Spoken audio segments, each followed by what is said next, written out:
আসসালামু আলাইকুম প্রিয় বন্ধুগণ, আজকে আপনাদের দেখাবো রেগুলেটর খাঁচা ফ্যানের সাথে কিভাবে কানেকশন করতে হয়। এই যে খাঁচা ফ্যান, এই খাঁচা ফ্যানের সাথে রেগুলেটর কিভাবে কানেকশন করতে হয় আজকে আপনাদের দেখাবো। দেখেন, আমরা এই যে তার আছে, তার একটি খুলে নিয়েছি, আবার জয়েন্ট দিয়ে নিয়েছি আপনাদের বোঝার স্বার্থে।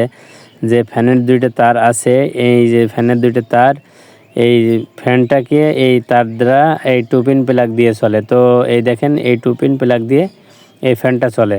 তো আমরা কিভাবে এখানে রেগুলেটর কানেকশন করতে পারি। তো আমরা যে এই যে খাঁচা ফ্যানের সাথে যে তার আছে, এই তার থেকে আমরা একটি তার, যে দুটি তার আছে দেখেন, কালো তারের টেপ মারা এবং লাল তারটি আমরা খুলে নিয়েছি। যে কোনো একটি তার মাঝখান থেকে কাটলে কিন্তু দুটো হয়ে যাবে।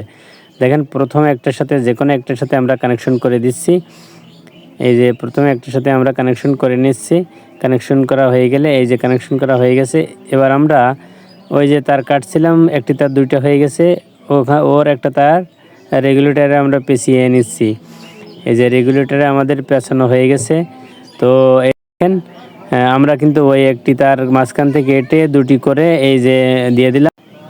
এই যে এখন আপনাদের দেখাবো যে কিভাবে কারেন্ট দিয়ে চেক করে দেখাবো, কিভাবে কারেন্ট দিয়ে এই রেগুলেটর দ্বারা কমানো বাড়ানো যায়। তো আপনারা দেখতে থাকুন, ভালোভাবে কানেকশনটা দেখে নেন, তাহলে আর ভুল হবে না।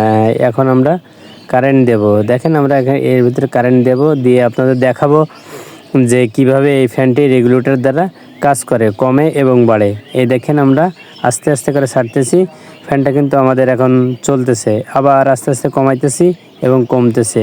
তো এভাবে যদি কমতেছে, এভাবে যদি আপনারা কানেকশন করেন, তাহলে কিন্তু সঠিকভাবে অ্যাকুরেট তারটা কানেকশন করা সম্ভব। তো বিশেষ করে আপনাদের দেখালাম যে এই ভিডিও দেখে আপনারা এই খাঁচা ফ্যানের সাথে এই রেগুলেটর কীভাবে সংযোগ দিতে হয়। আর এই 2 পিন প্লাগ দিয়ে যে ফ্যানগুলো চালাবেন সেইগুলো এইভাবে সংযোগ করলে কিন্তু, তো এইভাবে সংযোগ দিলে আর কোনো সমস্যা হবে না।